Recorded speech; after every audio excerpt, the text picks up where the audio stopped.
Listen, you're still up for that drink tonight, yeah? Yeah, of course. Well, that's what I wanted. My one's just about had it. Right, well, I think that's about it, isn't it? Yep, looks like it. I'll get this lot on my card. Oh, hang on, I still owe you for the last lot. Oh, don't worry about it. We'll sort it all out later. All right, but you just make sure you're keeping track of what you spend. I'll tell you what. Cook us a nice big lunch when we get home and we'll call it quits. Dave. All right, to use the Chris terminal, yeah? Yeah.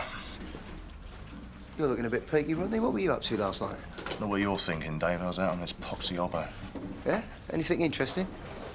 Well, if you can call watching your target stuff his face and then go on a pub crawl with this flashy tart, then... Oh, yeah. What's all this about, then, eh? What? This is some kind of wind-up, is it? What are you talking about, Mark? Well, you know who this bloke is, don't you?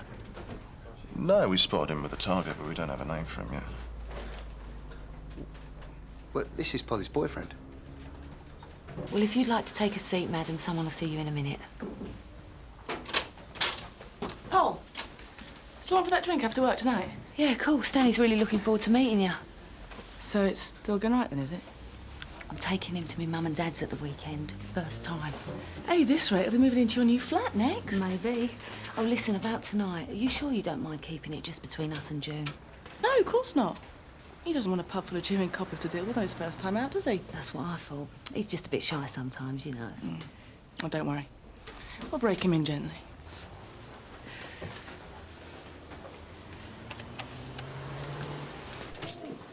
Oh, Dave, I forgot to tell you earlier. Danny and I got those cables and switches you wanted. What? Well, you wanted to make a start on the wiring in the flat. Oh, yeah, yeah. So how about this weekend? Danny's around to help you if you want. Yeah, yeah, sure. Look, I'll talk to you about it later. Yeah, I've got to get on, yeah? Oh.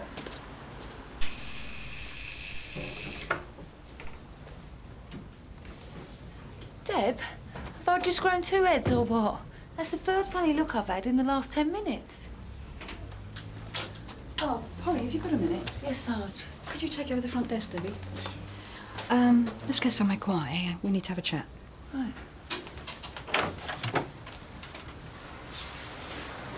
Well, I know he helps his stepbrother out with things, like lending him a hand occasionally with some delivery or another. But I can't believe it's anything bent. Well, there's no direct proof that Danny's doing anything bent, is there? Whether he's guilty or not, no one's ever going to see him as anything other than a villain. That's not necessarily so. Either way, it's certainly no reflection on you. Oh, no. I've already had a taste of it. The sideway glances. People suddenly too busy to talk. Yeah, well, they're probably just winding you up. You know what this lot are like. I don't know what I'm supposed to do. You take it one step at a time, that's what. All right, you go and get yourself a cup of tea and then back to the front office, yeah?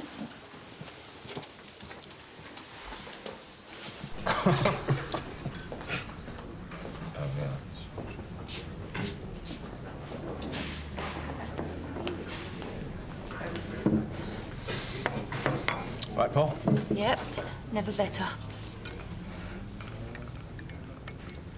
So how's the flat going then, Paul? Interested, are we? Yeah. Yeah, it's not the only thing you're interested in, is it? Oh, come on, Paul. No, you come on, Gary. I know you lot have been talking about me behind my back. Well, now's your chance. If you've got something to say, say it. Polly, Sarge. can I have a quick word with you, please? Yes, Sarge. I believe Sergeant Ackland's told you the bad news and explained the situation. Yes, Sarge. So I was wondering if you'd worked out what you're going to do about Danny yet. Well, I don't know yet. I'll need some time to work it through. But I'm going to have another chat with June, with Sergeant Ackland later on. Okay. Has Danny told you anything about his stepbrother? Well, not much. I know he helps out with odd jobs, and he's got an electrical business, I think, but beyond that, I don't know anything about him. Polly, suppose, well, I know this must be a really difficult time for you right now, but suppose I was to ask you a favour. Well, what kind of favour? How would you feel about pretending that nothing had happened? Just carry on as if you don't know anything, just for a couple of days. What? You see, that way, maybe you could sound Danny out about Garrett.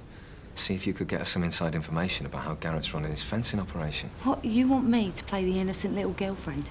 Grit my teeth and smile while I'm getting a few scraps of pillow talk out of Danny. That's what you're suggesting, isn't it, Sarge? Well, not really, Polly. Yeah, well, there's no way. This whole thing's going to be difficult enough as it is. I know, Polly. All I'm asking you... No, Sarge. I don't know yet what's going on with Danny. But if you want information about Bill Garrett, get it yourself.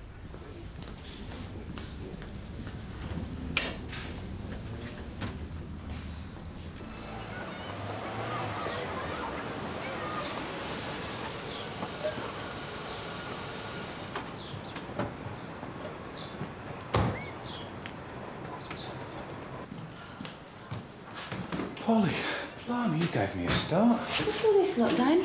Just some other stuff I wanted. What, you been back from work at this time? Oh, I just needed to get out to get some fresh air. Oh, what's the matter? Oh, nothing. It's just an headache. Look, why have you been buying all this? I thought you had everything you needed. It'll all get used, don't worry. And what's this? Well, it was going to be a surprise. Your old boiler's clapped out, Paul.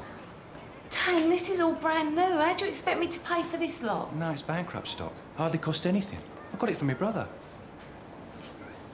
I told you, Polly, it's a present. I thought you'd be pleased. Yeah, and I told you this morning, I can't take things from you like this. I need to pay you.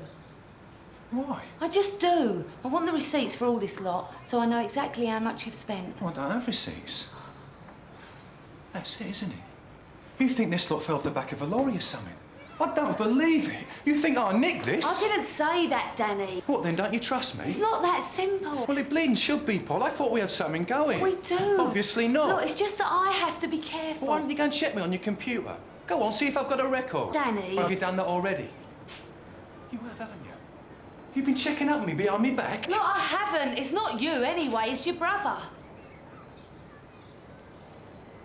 What's going on? Look, you're just going to have to trust me, all right? There's nothing going on. Like you trusted me, you mean? Look, Dan, I've just had a really bad day, that's all. Look, we're both steamed up. Let's have a cup of tea and calm down, eh? All right, but then I'll have to get back to work. I've left the van open. I better go and see to it before somebody walks off with all my gear. Wouldn't look too good, would it?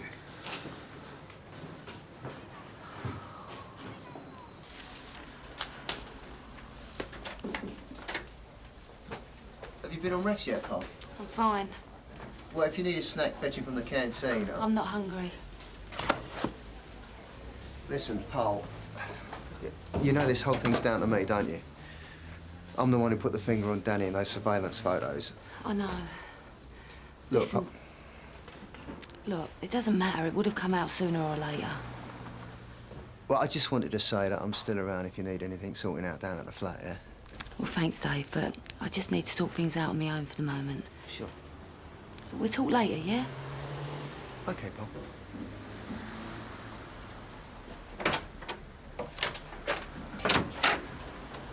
Oh, Polly, I hear you went home. Was Danny there?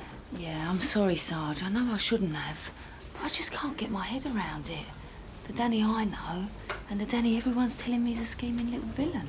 Yeah, look, I know you're in a very difficult position, but you're just going to have to find a way of coping with it, at least until CID have finished their investigations. Yeah, right. What about that drink tonight with Danny? I think we best leave it, don't you? Excuse me, June. Can I speak to Polly, please? Sure. Is the front office free? Yes, Sarge? It's all right, I'm on the desk.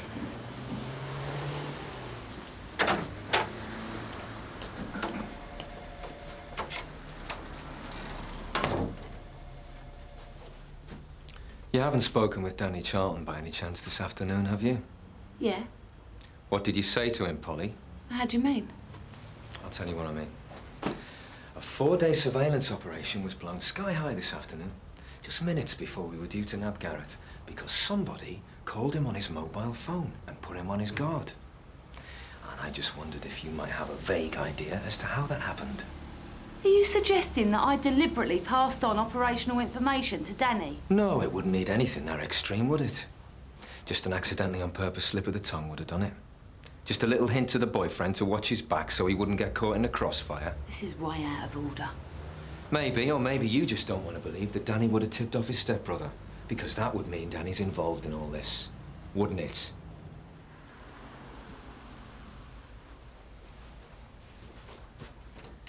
I'll tell you something, Polly. I'm not finished with this case yet. And if I trace the source of this leak back to you, I'm going to make sure they hang you out to dry.